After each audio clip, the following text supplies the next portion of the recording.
Hello बच्चों, नमस्कार। Short hand के अगले सेशन में आप सभी का स्वागत है। अब हम आपसे ये बातें करेंगे कि जो पिछली क्लास हमने आप लोगों को जो दिया था उसमें हम ये बताए थे कि मोटे बिंदु का प्रयोग कैसे करें। तो अब हम बताएंगे कि मोटे डैश का प्रयोग कैसे करें। तो किसी भी व्यंजन, अगर हम कहें कि एक लाइन ड्रॉ करते हैं, क्या करते हैं, एक लाइन ड्रॉ करते हैं और लाइन ड्रॉ करने के बाद, ठीक है, अब जहां हम मोटा बिंदु लगाते थे वहां हम मोटा डैश लगाएंगे। ठीक है, पहला स्थान, दूसरा स्थान और ये तीसरा स्थान।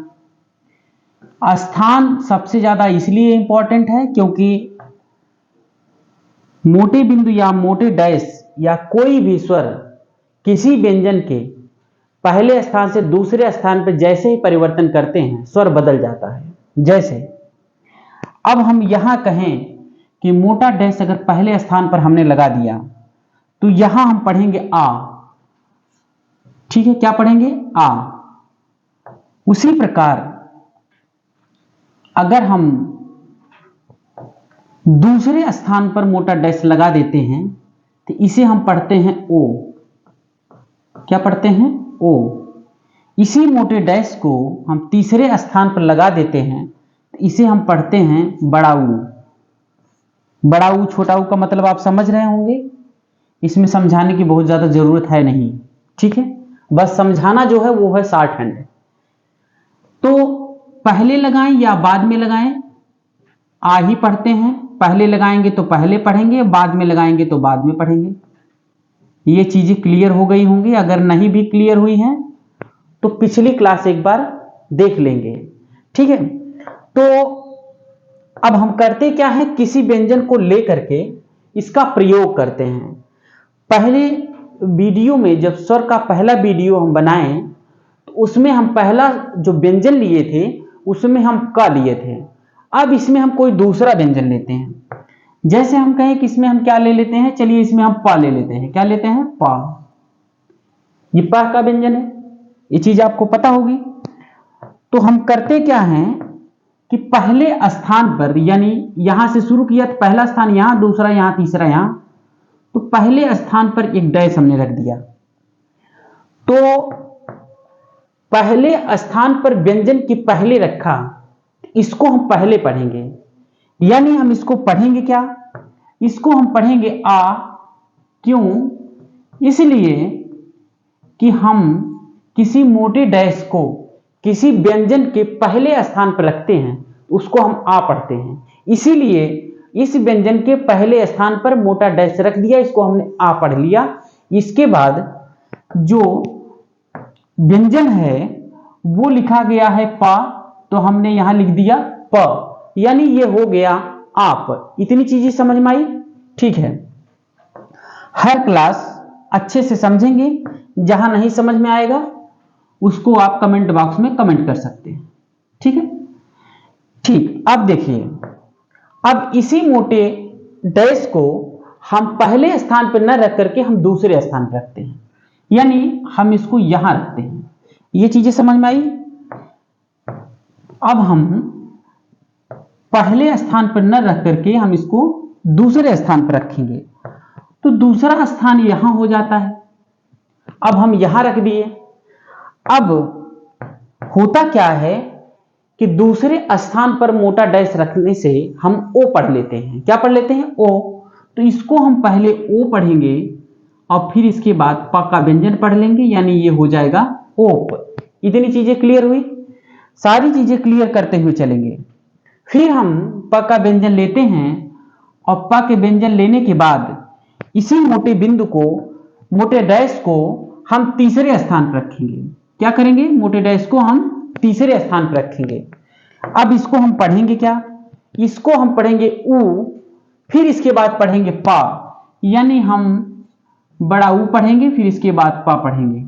ठीक है, अभी ये व्यंजन पर स्वर का प्रयोग बता रहे हैं। ठीक है, बाकी आगे हम व्यंजन को जोड़कर और स्वरों को जोड़कर जब शब्द बनाएंगे, शब्द से वाक्य बनाएंगे, तो आपको बहुत आसान लगेगा। इसलिए 10-15 मिनट की क्लास आप फोकस करके देखेंगे, ठीक है। फिर हम कहें प का व्यंजन हम दोबारा लेंगे और दोबारा लेने के बाद जो ये स्वर हमने पहले लगाया है इसी स्वर को हम बाद में लगाएंगे, लेकिन पहले हम पहले स्थान पर लगाएंगे, यानी हम पहले यहां लगाएंगे। तो हम उसको क्या पढ़ेंगे, पहले प का व्यंजन पढ़ेंगे, यानी पहले हम पा लिखेंगे और प लिखने के बाद आ का स्वर लगा है तो हम इसमें आ का स्वर लगा देंगे, यानी ये हो गया पा। ठीक है, समझ में आया। अब उसी प्रकार हम फिर प का व्यंजन लेंगे और प का व्यंजन लेने के बाद हम इसी मोटे डैश को हम लगा देंगे दूसरे स्थान पर। दूसरे स्थान पर लगाने से हमारा स्वर बदल जाता है, यानी दूसरे स्थान पर हम ओ पढ़ते हैं। तो इसको हम पढ़ेंगे क्या, पहले प पढ़ेंगे, प के बाद हम ओ का स्वर लगा देंगे, ये हो गया ओ। समझ में आया। उसी प्रकार फिर हम बात करेंगे अगले व्यंजन की। तो अगला व्यंजन प लेंगे और प लेने के बाद हम इसी मोटे डैश को हम तीसरे स्थान पर लगा देंगे, यानी यहां पर। अब इसको हम क्या पढ़ेंगे, अब हम इसको पढ़ेंगे प और प पर बड़े ऊ की मात्रा, यानी पू। ठीक है, आसान है ना, वेरी गुड। अब हम आप लोग कहिए तो एक व्यंजन कोई और लेते हैं, उस पर भी हम मोटे डैश का प्रयोग करके आप लोगों को बताते हैं। लेकिन आप लोग एक काम जरूर करिएगा, इसको हम दो व्यंजन लेके बता रहे हैं, आप जितने भी व्यंजन हैं सारे व्यंजन पर मोटे बिंदु का प्रयोग करके, मोटे डैश का प्रयोग करके आप शब्द बनाएंगे। ठीक है, फिर इसके बाद हम आगे आपको फिर बताते हैं कि शॉर्ट हैंड कितनी आसानी से और कितने कम समय में हम सीख सकते हैं। ठीक है, विश्वास करके एक बार हमारे साथ लग जाइए। मैं चैलेंज करता हूं कि अगर आपको समझ में नहीं आया तो हमारी क्लास छोड़ के हट जाइए, अपना समय व्यतीत मत करिए। लेकिन अगर क्लास समझ में आ रही हो तो हमारे साथ लगे रहिए, शॉर्ट हैंड में फेल नहीं होने दूंगा, ये मेरा वादा है। ठीक है, ठीक। अब हम कहें इसी मोटे डैश को हम पहले स्थान पर और पहले यानी यहां पर रखते हैं, तो इसको हम पढ़ते क्या है, इसको हम पढ़ेंगे आ और फिर पढ़ेंगे टा। यानी हम पहले आ का स्वर पहले स्थान पर मोटा डैश लगाया, इसको हमने आ पढ़ लिया, और फिर बाद में व्यंजन लिखा हुआ है तो हम इसको व्यंजन लिख लिए, यानी ये हो गया 8। उसी प्रकार ठीक अगर हम फिर ट का व्यंजन ले करके और इसी मोटी डैश का प्रयोग हम दूसरे स्थान पर करते हैं, कहां, यानी यहां करते हैं। ठीक है, अब दूसरे स्थान पर जब हम मोटे डैश का प्रयोग करेंगे तो मोटे डैश का प्रयोग दूसरे स्थान पर किसी व्यंजन के दूसरे स्थान पर लगाने से हम यहां ओ पढ़ लेते हैं। तो हम पढ़ेंगे क्या, पहले ओ पढ़ेंगे, इसके बाद टा पढ़ेंगे, यानी ये हो गया ओट। देखिए अभी हम आपको सिर्फ पढ़ना और लिखना समझा रहे हैं। ठीक है, अभी बाकी सब बाकी है कि हम कैसे करेंगे। ठीक है, फिर हम अगर ये बात कहें कि फिर हम अगर ट का व्यंजन ले करके इसी स्वर को यानी मोटे डैश को हम तीसरे स्थान पर लगा देते हैं, क्या करते हैं, तीसरे स्थान पर लगाते हैं, यानी यहां। तो हम इसको क्या पढ़ेंगे, इसको हम पहले ऊ पढ़ेंगे। क्यों, क्योंकि तीसरे स्थान पर लगाने से बड़ा ऊ बन जाता है, तो हम इसको बड़ा ऊ पढ़ दिया और यहां बन गया ट का व्यंजन, तो ये हो गया ऊंट। इतनी चीजें समझ में आई। ठीक है, अब हम क्या करेंगे, ट का व्यंजन फिर लेंगे, ट के व्यंजन लेने के बाद मोटे डैश का प्रयोग पहले स्थान पर और बाद में करते हैं।